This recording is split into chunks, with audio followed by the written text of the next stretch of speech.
매주 이 시간 사례를 통해서 여러분의 고민을 함께하고 적절한 대안을 찾아보는 시간이죠. 한국인 심리학 콘서트 괜찮아 괜찮아. 자, 이 시간을 위해 두 분 함께해 주시겠습니다. 가정경영연구소의 강학중 소장님, 그리고 나우미 가족문화연구원의 김숙기 원장님입니다. 두 분 안녕하세요. 안녕하세요. 안녕하세요. 네. 자, 오늘도 저희에게 도착한 사연이 있는데요. 이 사연 잘 좀 들어주시고 함께 고민해 주시면 좋겠습니다. 또 청취자분들도 나라면 어떻게 하면 되겠다, 이런 고민들 역시 또 함께 해주시면 좋을 것 같습니다. 자, 사연으로 가보겠습니다.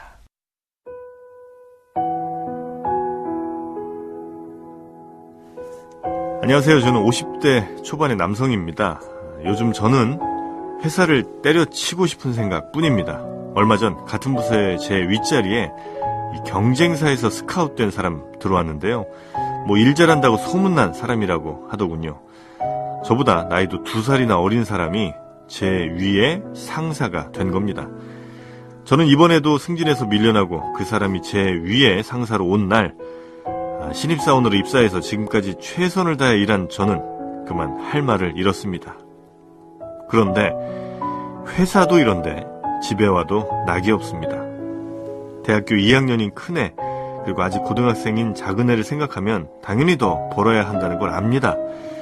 하지만 아침에 눈을 뜨면 고통입니다. 출근하기 싫고 자꾸 사표를 내고 싶다는 생각만 듭니다. 얼마 전 조심스럽게 아내에게 이런 심정을 털어놨죠. 회사에서 희망 퇴직자 신청을 받는데 이참에 퇴직을 한번 하고 싶다. 그러자 아내가 펄쩍 뛰며 절대 퇴직하면 안 된다고. 요즘 나이 어린 사람 직장 상사 되는 거 부지기수인데 자존심 세우고 사표 내면 가족들은 어떻게 되느냐. 나중에 후회한다. 어떻게 해서든 붙어 있어라. 이렇게 얘기를 했습니다. 그 순간 저는 아내가 너무 미웠습니다. 제가 요즘 어떤 지옥 속에서 사는지 조금도 이해하려고 하지 않고 제가 그 말을 아내에게 꺼내기까지 얼마나 고민하고 고통 컸는지도 모르는 것 같습니다. 결혼 이후 지금까지 남편이 벌어다주는 돈으로 편하게 살아온 아내가 저를 그저 돈 벌어오는 기계쯤으로 생각하는 것 같았기 때문입니다. 저라고 왜 사표를 내고 싶겠습니까? 아직 아이들이 대학생 또 고등학생이니 돈 들어갈 일도 많은데 어떻게 해서든 회사에 더 다녀야 한다는 거 누구보다 제가 더 잘 압니다. 하지만 출근길이 마치 지옥으로 들어간 것 같은 기분인 거, 이거 어쩌겠습니까? 저와 이 회사에서 오랫동안 일한 후배의 직원들 보는 그것도 고통입니다. 마치 제 등 뒤에서 저를 무능한 선배로 험담할 것 같다는 생각마저 듭니다. 또 요즘 건강도 썩 좋지 않아서 이러다가 내가 어떻게 되는 게 아닌가 싶기도 하고요. 더 늦기 전에 희망퇴직금 받아서 시골 가서 살면 뭐 생활비도 지금보다 적게 들 거고 뭐 장사 같은 거 해보는 것도 한 방법인 것 같아서 아내에게 이런저런 얘기 해보는데 아내는요, 어떨 때는 울먹이면서 말리고 또 어떨 때는 막무가내로 또 제 얘기를 중간에 끊기가 일쑤입니다. 그동안 나름 열심히 살았는데 제가 이렇게 힘들다고 처음으로 얘기를 꺼내면 이 사람이 얼마나 힘들까, 제 마음을 좀 이해해주면 얼마나 좋을까요? 아내와 대화를 하려면 마치 벽하고 얘기하는 것 같습니다. 아내는 그저 현실을 생각하란 말만 합니다. 저는 어떻게 해야 될까요? 네. 내가 마치 ATM기가 된 것 같다. 이런 고민하시는 중년 남성분들 굉장히 많죠. 많죠. 예. 혹시 우리 소장님은 아니시겠죠, 당연히? 저는 제 스스로 사직을 결정하고 나온 사람에서 관계없는데 타이에서 내가 밀려난다. 속된 말로 잘렸다 이렇게 생각하면 참 그 상실감이 엄청나죠. 그죠. 네. 그리고 직장에서는 이렇게 막 밑에서는 치고 올라오고 위에서는 뭐 다른 사람이 이렇게 내 상사로 들어오는 이런 상황인데 이 회사를 어떻게든 붙어 있어라.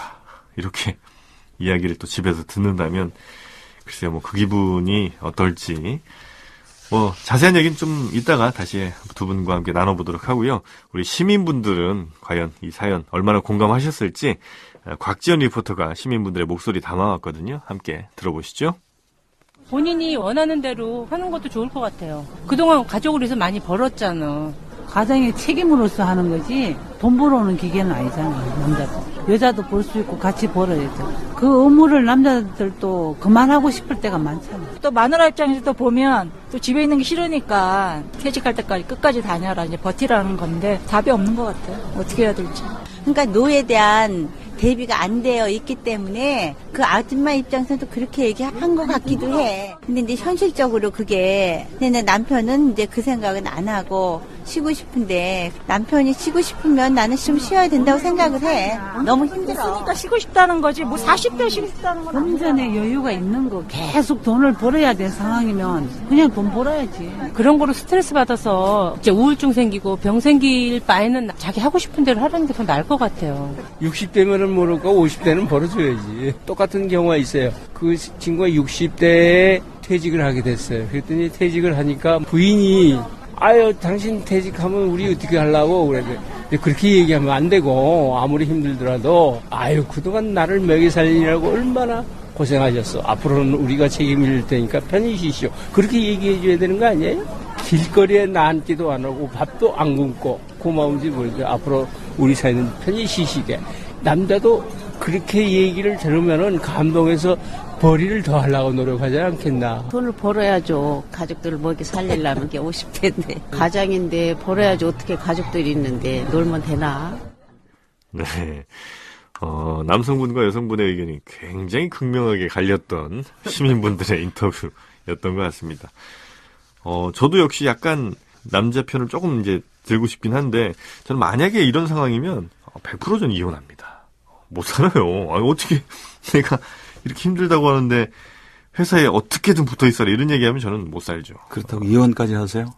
저는 이거 못 삽니다. 저 차라리 그래서 퇴직금 받아갖고 저 어디 딴 데 가서 혼자 살지 이런 얘기 듣고는 못 살 것 같아요. 예. 우리 네. 원장님은 어떻게든 붙어 있어라 얘기합니까? 저는 저 개인은 네. 그 하고 싶은 대로 하세요라고 할 것 같지만 저는 이 사연을 읽으면서 네. 이 아내의 심정이 돼보는 거예요. 아내의 심정이. 예. 너무나 이해가 가요. 아, 그래요? 네. 왜 그러냐면 네. 지금 회사를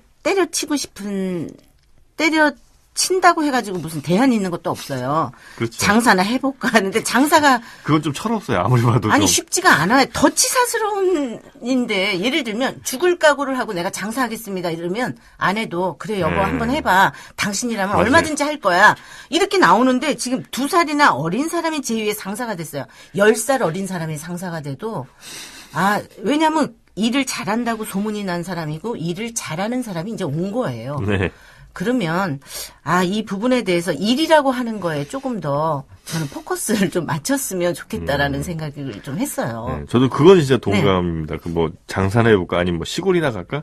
시골 가는 거 귀농귀촌도 이게 쉽지가 않아요. 그럼요. 예, 그 지역 주민들하고의 갈등도 굉장히 크고 또 아내분이 갑자기 한다는 게 결코 쉽진 않거든요. 그리고 여기에서 해결 못한 사람이 다른 거 한다고 해서 저 성공한 사례를 잘 못 봤어요. 예, 그렇긴 한데 네. 그럼에도 불구하고 아내가 이렇게 얘기를 하면 진짜 남자는 뭐 내가 돈 버는 기계냐 이런 느낌이 들긴 할 거 아닙니까? 그러니까 양쪽 다 심정이 이해가 되는데 네.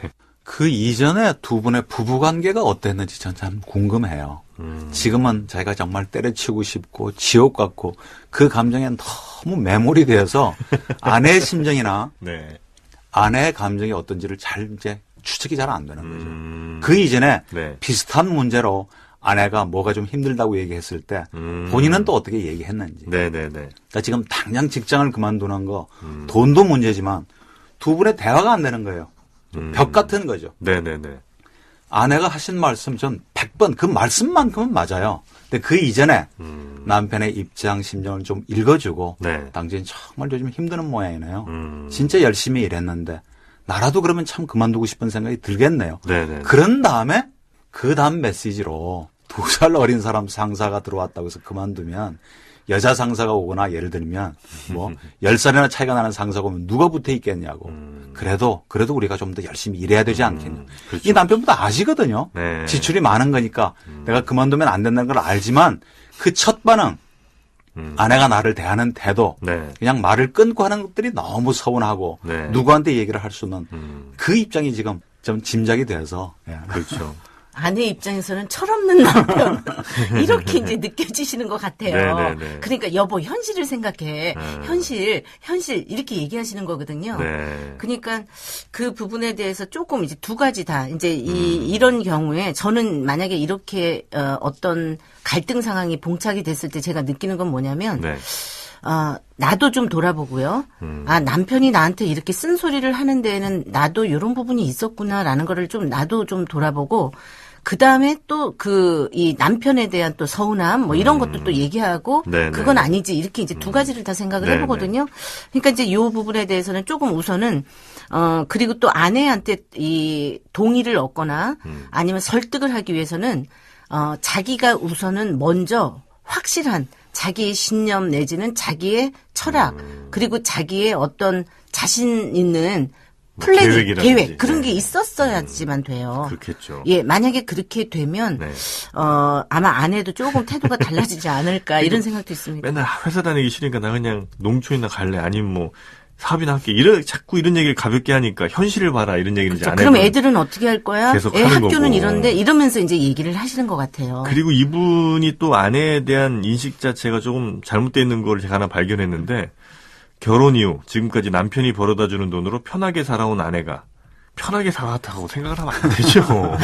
아니 아내도 그 애들 키우는 게 결코 쉽지가 않을 텐데 그렇게 아내는 편하게 살아왔다고 생각을 하니까 이런 불만이 더 커지는 거 아니겠습니까? 그러니까요. 뭐 예. 내가 힘든 만큼 정확하게 그만큼 안 해도 힘들었을 거라는 생각을 하게 되면 그 생각. 대화가 풀리는데 서로 자기중심적으로 풀어가니까요. 네. 전 좀 다른 측면에서 이분의 입장을 좀 이해를 해보려고 그러는데 만약 내가 그 2살 어린 직장 상사의 입장이었다면 어떨까, 그죠? 그걸 한번 좀 돌아봤으면 좋겠어요. 나이는 많아갖고 말이지 적응도 잘 못하고 일도 잘 못하고 말귀도 잘 안 듣고 요즘 보면 영 태도가 좀 부정적이고 그런 느낌은 안 들까요? 그리고 그 2살 어린 직장 상사도 애로사항이 있어요.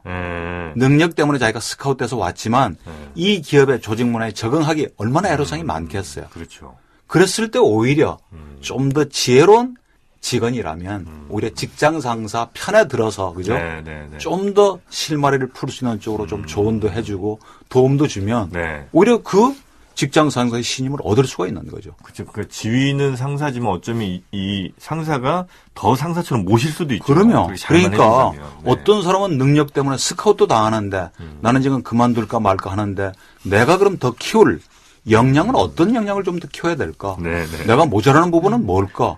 이걸 돌아보는 기회로 사실 삼으셔야죠. 네. 저도 이제 그 생각의 전환, 사고의 전환이 이제 더 중요하다라고 이제 저도 생각이 드는 게 네. 아침에 출근하는 길이 지옥길로 가는 것처럼 자꾸 느껴지면 안 되거든요. 그러니까 이 부분에 대한 것이 조금 전환을 좀 해야 되고 더군다나 오랫동안 일한 후배 직원들 보면 즐거워야 되는데 고통이에요, 또. 그러니 약간 사춘기 같아. 네, 그런 데다가 혹시 나를 무능한 선배로 험담하는 건 아닐까? 여기에 대한 또 생각까지 갖고 있으니 얼마나 하루하루가 고통스럽겠냐고요. 네. 쑥덕쑥덕거리면 혹시 나를 험담하는 거 아닌가? 그러니까 이 부분에 대해서 조금 이거 털어버리시고 그다음에 이제 요런 얘기를 저는 아내하고 하는 것도 이제 물론 중요해요. 아내가 여보 당신 화이팅 뭐 이러는 거 참 중요합니다. 네. 그렇지만 저는 좀 객관화시켜서 객관적으로 다른 어떤 요런 부분에 대한 이 상담 네. 뭐 요런 거를 좀 하면서 자기의 모습을 좀 들여다보고 살펴보고 하면서 그 다음 단계로 가야 되지 않을까라는 생각을 해요. 네. 그리고 또 하나는 왜 집에 와서도 낙이 없냐 이거죠. 아이들한테 과연 어떤 아빠였길래 아이들이 지금 고등학생 작은 애가 있고 또 큰 아이 대학생도 있으면 얘네들하고 대화도 좀 집에서 얘들아 아빠가 지금 이런 상태인데 아빠가 요즘 힘이 들구나. 그러면 이제 아이들도 또 아이들 생각보다 아이들이요. 그 부모하고 이야기하면서 굉장히 많은 에너지를 줍니다, 사실은. 네. 예.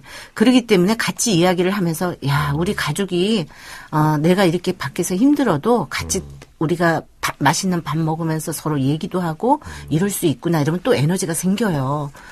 근데 그러니까 갑자기 대화하자 그러면 또 이것도 쉽지 않을 거 아니에요. 그러니까요. 아까 제가 큰 말씀드렸죠. 아이들. 네. 그 이전에 부부관계가 어땠는가 제가 궁금했다고 말씀드렸는데 그 이전에 아버지와 자녀와의 관계가 또 어땠는가 자꾸 궁금해지는 거예요. 예. 전혀 그런 쪽에 관심 없고 무관심하고 그냥 일. 예를 들면 뭐 네. 친구, 뭐 술 이런 쪽에만 관심이 있었던 아버지가 어느 날 갑자기 나 힘드니까 그러면 아이들도 별로 동의 안 하고 싶죠. 그렇죠. 그러니까 지옥 같고 막 이런 네. 때려치우고 싶은 그 사람이 집에 와서 표정이 어땠을까? 내가 아내나 자녀를 대하는 태도는 어땠을까 생각하면 아내나 자녀들도 아버지 입장에 감정에 참 공감하기가 그렇죠. 쉽지 않았을 거예요. 이럴 때 어떻게 좀 대화를 시작하는 뭐 하나의 팁이나 뭐 실마리 같은 건 어떤 게 좋을까요? 예를 들면 뭐 어디 같이 낚시 여행을 간다든지. 근데 이것도 아마 다 큰 아이들이 쉽게 막 흔쾌히 따라갈 것 같지도 않고. 저는 환경의 문제라기보다는요. 네. 환경을 뭐 이렇게 바깥 뭐 이거보다는 네. 이제 어떤 얘기할 때 원칙을 좀 세워놓고 해야 되는데 네. 이분이 저는 이거예요. 아내도 네. 어떨 때는 울먹이면서 얘기한다 그랬잖아요. 네. 울먹이면서 말리고 어떨 때는 막무가내 또 중간에 이야기를 끊고 이런다 그러셨거든요. 남편분도 고집이 좀 있으신 모양이에요. 네, 그러니까 이제 원칙을 뭐로 세우냐면 네. 시간을 이렇게 정해놓고요. 네. 30분이면 30분. 그러니까 내가 30분간 시간을 그냥 딱 타임을 해놓고 30분간 내가 하는 이야기를 끊지 않고 들어주기. 그래서 서로 그거를 번갈아 가면서 한 2번만 하셔도 네, 네. 하고 싶은 얘기 다 좀 해보고 그러면 상대가 중간에 크로스토킹 하는 거 없이 아 그랬어? 그렇구나 이러면서 그냥 룰을 좀 정하는 예, 게 룰을 좋겠다. 좀 정해놓고 네. 충분하게 들어달라 이거죠. 그리고 본인 이야기도 충분하게 하시고요. 네. 또 아내 이야기도 충분하게 한번 들어보고. 네. 네. 저는 이런 말씀을 좀 드리고 싶네요. 우리가 네. 공기가 탁하거나 실내 공기가 막 너무 가스가 차 있거나 이러면 환기시키잖아요. 네. 자동차 안에 공기도 우리가 예를 들면 창문을 열어서 환기시키듯이 네네. 때려치우고 싶고 지옥 같고 벽 같고 이 감정에 매몰되지 마시고 네. 환기를 한번 좀 시켜보세요. 그러니까 객관화 못 시키니까 네. 정말 전문 상담가를 찾아가서 자기를 털어놓는 것도 방법이 되고요. 네. 벽 같은 아내하고 조곤조곤 대화가 잘 안 되겠지만 쭉 자기의 심정, 입장, 뭘 바라는 건지, 그죠? 뭐가 고민인지 네. 편지를 써서 전하면 최소한 편지. 그 편지를 읽는 아내한테는 전달은 되거든요. 네네. 그리고 그 아내한테 아빠가 어떤 지금 상황이 있는지를 오히려 좀 대변하게 해준다든지 이런 때일수록 아빠한테 우리가 좀 힘을 주자고 아내의 도움을 요청할 수도 있고요. 네. 아니면 평생 일해왔던 자신한테 아내가 꼭 선물을 주어서가 아니라 자기 자신한테 적절한 선물을 준다거나 아니면 부부 둘만의 여행이나 그게 여의치 않으면 본인한테 포상 휴가를 한번 또 주는 것도 하나의 방법이죠. 하긴 뭐 나 혼자 정말 한 일주일만 좀 어디 갔다 올게 이래도 아마 아내분이 그렇게 막 안 된다고 하실 것 같지는 않아요. 지금 상황을 오히려 보면. 저는 권장할 것 같아요. 아내 입장에서는. 그렇죠. 직장에서 너무 지금 스트레스 많으니까 한 일주일만 좀 어디 갔다 올게라고 해도 그러면 아마 좀 본인 리프레시 하는데 도움이 좀 되지 않으실까 싶고 또 본인의 상황을 좀 긍정적으로 바꾸려는 노력이라든지 아니면 아내한테 얘기할 때 좀 전략적으로 좀 해서 계획을 좀 확실하게 얘기한다든지 이런 것들을 좀 하면 훨씬 더 좋지 않을까 하는 생각이 좀 듭니다. 그러니까 당장 지금 회사를 그만둘 거냐 말 거냐 그에 초점을 맞추지 말고 네. 10년 후, 20년 후 나의 삶, 우리 부부의 어떤 그죠? 네. 미래를 그려보면서 내 결정이 어떤 쪽으로 좀 도움이 될 수 있는가 좀 큰 그림을 한번 좀 그려보셨으면 네. 좋겠어요. 자, 사연을 통해서 이 시대 한국인들의 고민을 함께 나누는 시간이죠. 한국인 심리학 콘서트 괜찮아 지금까지 가정경영연구소의 강학중 소장님 그리고 나우미 가족문화연구원의 김숙기 원장님이었습니다. 두 분 오늘 고맙습니다. 감사합니다. 네, 고맙습니다.